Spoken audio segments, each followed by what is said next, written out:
Paul from Queen. Well, not only that, but Queen fans can look forward to Freddie's first solo record, which he made in Germany recently. Freddie's not only making solo records, but also working on things like music for the famous 20s film Metropolis, which has been reshaped and tinted and all sorts of stuff, which he's been working on that with Giorgio Moroder. Now, Graham Neal talked to Freddie recently for Saturday Live and started with the subject of the bad press that Queen and Freddie has got, particularly over the recent years. I've never let the press worry me. I mean, in the early days, you think about it and go out and buy the papers and make sure that you were in it and all that. And now it's a completely different setup because it's your music, and basically what you worry about is the people that buy your product. That's what keeps us going. Some of the people that buy the product have frequently been saying that they prefer the earlier Queen albums to the present ones. You always get that. You know, I like that too. I mean, if everybody preferred just the one type, then we wouldn't be selling so many records. The fact that we still do different things is to try and make sure we get a different audience as well. We certainly don't want to sort of discard our early fans, because, I mean, they're always with us, I hope.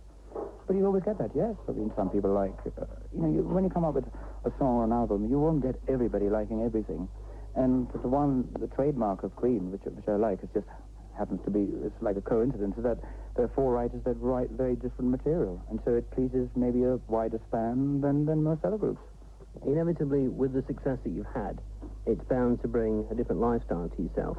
Do you find that then harder to relate to the average people that will buy the records, in the sense that now you're so much further on than when you were, say, 12 years ago and in bed sits yourselves and very much on the breadline? Oh, yeah, I think that's way past. I mean, I think in a way, I've sort of done virtually a full circle.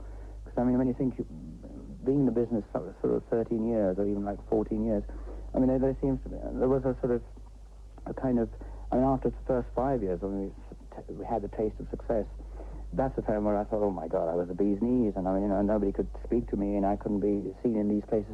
But you learn to live with it, and afterwards you realize that it's also growing up and getting experience. And now I think I'm not afraid to go anywhere. Before I was thinking of bodyguards or whatever.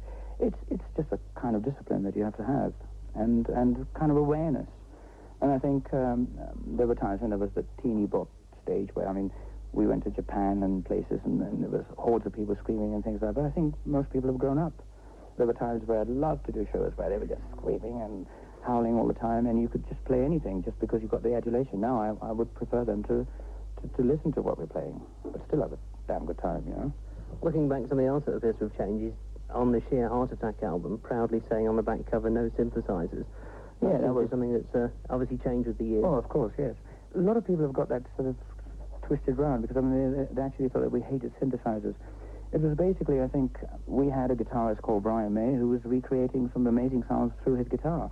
And it was basically just informative, really. It's information on the album to say that, because people thought, my God, guitars don't sound like that. It's got to be a synthesizer. So basically we were just telling the people who bought our records that this was not a synthesizer and that Brian could recreate these kind of sounds through his wonderful guitar.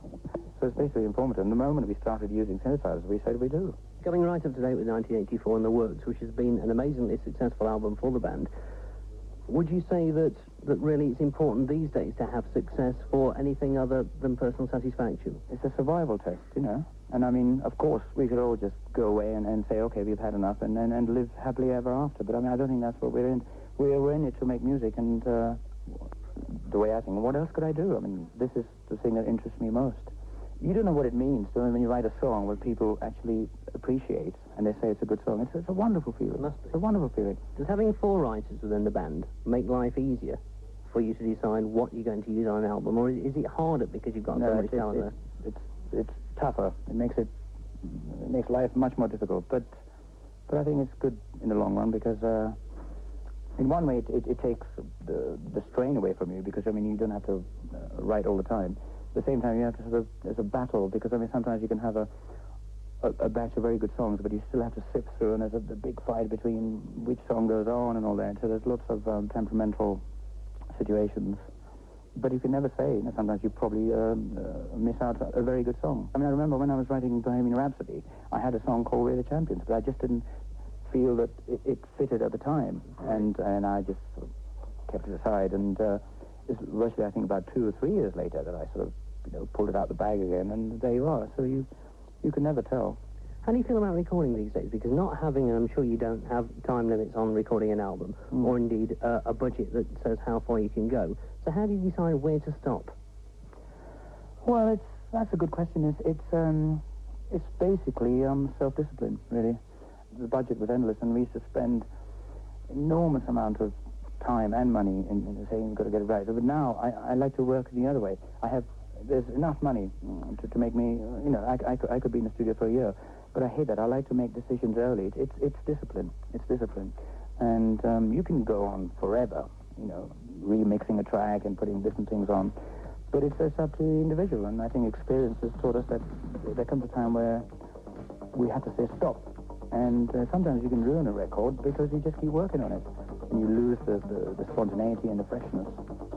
And especially with my solo projects, which I'm doing right now, the experience is working very well, because I like to sort of do things spontaneously, and you can catch something, and I don't want to ruin it by sort of working on it over and over again. So it's something I've learned, and I'm putting it to good use. Love don't give no compensation. Love don't pay no